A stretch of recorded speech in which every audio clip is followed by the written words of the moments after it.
আসলতে ভাৰতীয় অৰ্থব্যবস্থাত কি ঘটি আছে? ইপিনে তেলৰ দাম দিনক দিনে বৃদ্ধি হৈ আছে, গেছৰ দাম বৃদ্ধি হৈ আছে। আকৌ প্ৰতি $1 মূল্য ভাৰতীয় টকা আগতে 90 টকাতকৈ তলত আছিল, যদিও আজিকালি প্ৰতি $1 ভাৰতীয় মূল্য 96 টকাতকৈ অধিক হৈছে। যোৱা এটা মাহত, অকল এটা মাহতেই প্ৰতি $1 মূল্যত ভাৰতীয় টকা 4 টকা বৃদ্ধি পালে।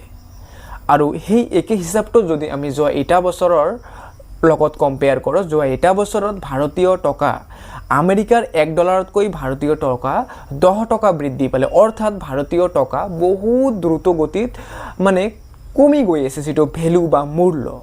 তো প্ৰকৃততে আমাৰ দেশৰ অৰ্থব্যৱস্থা অনাগত দিনবোৰত এক ভয়ংকৰ পৰিস্থিতিৰ সন্মুখীন হ'বলগীয়া হ'ব নেকি? কিয়নো দেশৰ প্ৰধানমন্ত্ৰীয়ে বাহিৰত ফুৰিবলৈ মানা কৰি আছে, সোণ কিনিবলৈ মানা কৰি আছে, পেট্ৰল ডিজেলৰ ব্যৱহাৰ কমকৈ কৰিবলৈ আছে। এই কথাবোৰ শুনিলে বা মূল্য বৃদ্ধিৰ প্ৰতি যদি আমি অলপ লক্ষ্য কৰোঁ, আমি এজন সাধাৰণ মানুহ হিচাপে এই ধৰণৰ ভয়বোৰ বা এই ধৰণৰ শংকাবোৰ আমাৰ মনত আহা অতি স্বাভাৱিক যে হয়তোবা ভাৰতীয় অৰ্থব্যৱস্থাটো বহুত বেয়া পৰিস্থিতিৰ সন্মুখীন অলৰেডি হৈছে, নাইবা অনাগত দিনবোৰত হ'ব, যিটো হ'লে আমি দেশবাসীৰ বাবে বহুত ভয়ংকৰ পৰিস্থিতিৰ সৃষ্টি হ'ব, বহুত বেয়াভাৱে মূল্য বৃদ্ধি হ'ব, কিবা কিবি বস্তু আমি টকা দিও কেতিয়াবা কিনিবলৈ নেপাম, বিশেষকৈ দুখীয়া শ্ৰেণীৰ মানুহবোৰ বহুত খাৰাপকৈ, বহুত বেয়াকৈ জুৰুলা হ'ব পাৰে। তো আজি আমি এই ভিডিঅ'টোত সেই বস্তুখিনিৰ ওপৰত আলোচনা কৰিম। তো এই বিষয়ে যদি আমি বিতংকৈ আলোচনা কৰিবলৈ যাওঁ, আমি প্ৰধানত দুটা বস্তুক আলোচনা কৰিবই লাগিব, নাইবা এই দুটা বস্তু আপোনালোকে অলৰেডি শুনা পাইছে যে এটা হ'ল ফৰেক্স ৰিজাৰ্ভ আৰু আনটো হ'ল ডলাৰ, যিটো আমেৰিকাৰ টকা। তো এই ফৰেক্স ৰিজাৰ্ভটো কি আৰু ডলাৰ আমেৰিকাৰ টকাত আমাৰ দেশৰ বাবে কিয় ইমান গুৰুত্বপূৰ্ণ?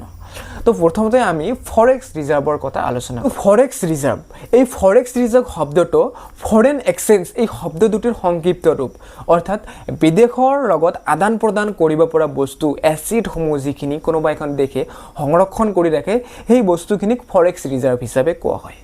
তো এতিয়া কথা হ'ল আমাৰ দেশে ফৰেক্স ৰিজাৰ্ভ হিচাপে কি বস্তু সংৰক্ষণ কৰে? তো আমাৰ দেশখনে ফৰেক্স ৰিজাৰ্ভ হিচাপে সোণ আৰু আমেৰিকাৰ ডলাৰক বেছিকৈ সংৰক্ষণ কৰে। এতিয়া নিশ্চয় গম পাইছে কিয় দেশৰ প্ৰধানমন্ত্ৰীয়ে এইখিনি সময়ত সোণ কিনিবলৈ বাধা আৰোপ কৰিছে। তাৰ কাৰণটোৱে হ'ল আমাৰ দেশখনে ফৰেক্স ৰিজাৰ্ভ হিচাপে সোণ সংৰক্ষণ কৰে। তো আপোনালোকে জানে যে এখন দেশৰ কাৰণে বা এখন উন্নয়নশীল দেশৰ কাৰণে তেল কিমান গুৰুত্বপূৰ্ণ বস্তু। কিবা এটা কোম্পানীত যদি কিবা বস্তু আমি তৈয়াৰ কৰোঁ, তাতো তেল লাগিব, বা মেইনলি ট্ৰান্সপৰ্টেশ্যনৰ কাৰণে, যাতায়াতৰ কাৰণে তেল বহুতেই গুৰুত্বপূৰ্ণ। তো তেল লাগিবই এখন উন্নয়নশীল দেশক। তো আমাৰ দেশৰ কিমান ডাঙৰ জনসংখ্যা আপোনালোকক ক'বলৈ একো প্ৰয়োজনীয় নাই। তো ইমান জনবহুল দেশ এখনত নিতেও বহুত লাখ লাখ লিটাৰ তেলৰ প্ৰয়োজন হয়। আৰু এটি দুৰ্ভাগ্যজনক কথা যে আমাৰ দেশৰ জনসাধাৰণৰ প্ৰয়োজন পূৰাবলৈ যিমানখিনি তেলৰ প্ৰয়োজন হয়, সেই তেলৰ প্ৰায় 80 পৰা 85% তেল আমি বাহিৰৰ পৰা ক্ৰয় কৰিব লাগে। তো গম পালে যে কিমান এটা হেভি এমাউণ্টৰ টকাৰ তেল আমি প্ৰতিদিনে ব্লেক দেশৰ পৰা ক্ৰয় কৰিব লাগে।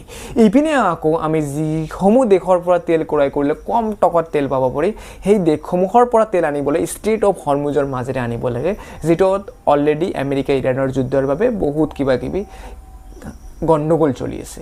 তো সেই গণ্ডগোলখিনিৰ বাবে আমি যিখিনি তেল ক্ৰয় কৰোঁ, সেইখিনি বহুত ক্ৰয় কৰোঁতে প্ৰব্লেম ফেচ কৰি আছোঁ। নাইবা যদি দূৰণিৰ পৰা আমি তেল কিনি আনো, তেলখিনি কিনোতে আমাৰ বেছি টকাৰ প্ৰয়োজন হয়, বেছি এচিডৰ প্ৰয়োজন হয়। আমি এই তেলখিনিৰ বাবদ বেছিকৈ ডলাৰ খৰচ কৰিবলগীয়া বা সোণ খৰচ কৰিবলগীয়া হৈছে।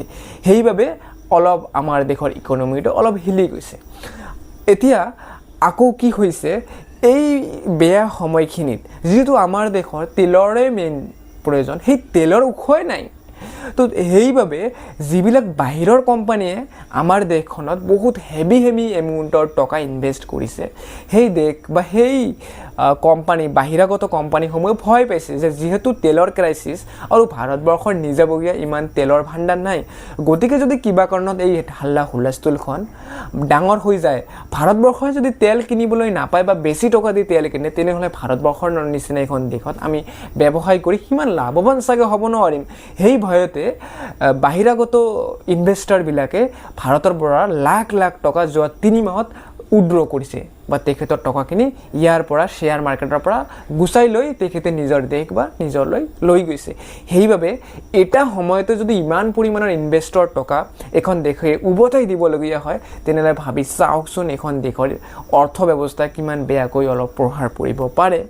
সেই ধৰণৰ কথাবিলাকৰ বাবে বহুত বেয়াকৈ অলৰেডিতো বস্তুৰ দাম বাঢ়িছে, আকৌ যদি ইনভেষ্টৰবিলাকে এনেকৈ টকাখিনি ঘূৰাই লৈ যায় আমাৰ দেশৰ বাবে প্ৰব্লেম হ'বলগীয়া হৈ আছে। আৰু শেষত এটি গুৰুত্বপূৰ্ণ কথা হ'ল আমি কিয় ডলাৰটো সংৰক্ষণ কৰিব লাগে বা আমি কিয় ডলাৰত পে'মেণ্ট কৰিব লাগিব। ইয়াৰ উত্তৰ হ'ল যে এইটো বহুত আগৰে পৰাই চলি আছে, আমেৰিকাই বনাই লৈছে, আমেৰিকাই গোটেই পৃথিৱীৰ আগত বিশ্বাস বনাই লৈছে যে ডলাৰটো ইমান ভেলুৱেবল, ডলাৰটো গোটেই পৃথিৱীৰ মানুহে একচেপ্ট কৰে, ছ' ডেট ডলাৰখিনিক আমি সংৰক্ষণ কৰিবলগীয়া হয়। তো এইখিনি সময়ছোৱাত যদি আমাৰ হাতত ইমান ডলাৰ নাথাকে, আমি অকল তেল কিনোতে সেই ডলাৰখিনি খৰচ কৰি দিওঁ, তো ডলাৰ যদি কমি যায় ভৱিষ্যতত আমি আকৌ তেল কিনিবলৈ ডলাৰ ক'ত পাম, যিহেতু আমেৰিকাত অলপ কাজিয়া চলি আছে, বা তেল নিকিনি যদি বেলেগ বস্তুটো আমাক কিনিবলৈ ডলাৰ লাগিব, কিয়নো ডলাৰহে একচেপ্টেবল বাকী দেশবোৰৰ মাজত। বহুত মুদ্ৰা একচেপ্ট কৰে বাট ডলাৰটো বেছিলি একচেপ্টেবল। তো সেই ডলাৰটো সংৰক্ষণ কৰাৰ বহুত বেছি প্ৰয়োজন। তো সেইবাবে আমি সেইখিনি সময়ত ইমান বেছি খৰচ কৰিব নালাগে। আমি যিমান বেছি তেল খৰচ কৰিম সিমান বেছি আমাৰ দেশে তেল ক্ৰয় কৰিব লাগিব, সিমান বেছি আমাৰ এচিড বা ডলাৰ খৰচ হ'ব। তো এইখিনি সময়ত যদি আমি ইমান বেছি টকাৰে বা বেছি ডলাৰ খৰচ কৰোঁ তেনেহ'লে অনাগত দিনবোৰত আমাৰ দেশৰ অৰ্থ ব্যৱস্থা বহুত বেছিভাৱে খাৰাপ হ'ব পাৰে। তো যিখিনি ব্যৱস্থা বা দাম মূল্য বৃদ্ধি হৈছে সেইখিনি বৰ্তমান আমাৰ দেশৰ অৰ্থনীতি বেয়া হৈছে বাবে বৃদ্ধি হোৱা নাই, যাতে ভৱিষ্যতত আমাৰ দেশৰ অৰ্থনীতি বেয়া নহয় আজিৰ পৰা এবছৰ 2 বছৰ পিছত, যাৰ বাবে আগতীয়াকৈ এইবিলাক ব্যৱস্থা লোৱা হৈছে। তো এইখিনিলৈ ইমান ভয় খাব নালাগে, তৎসত্ত্বেও অলপ ভয় কৰাৰ প্ৰয়োজন আছে, যাৰ বাবে সেই নীতি নিয়মবোৰ মানি চলাটো খুবেই বেছি প্ৰয়োজনীয়। তো এইটোৱে আছিল আজিৰ ভিডিঅ'। তো যদি ভিডিঅ'টো ভাল পালে লাইক কৰিব আৰু আমাৰ চেনেলটো ছাবস্ক্ৰাইব কৰিব ভৱিষ্যতত এই ধৰণৰ টপিকছৰ ওপৰত ভিডিঅ' পাই থাকিবলৈ। আজিলৈ ইমানখিনিয়েই। জয় আই অসম।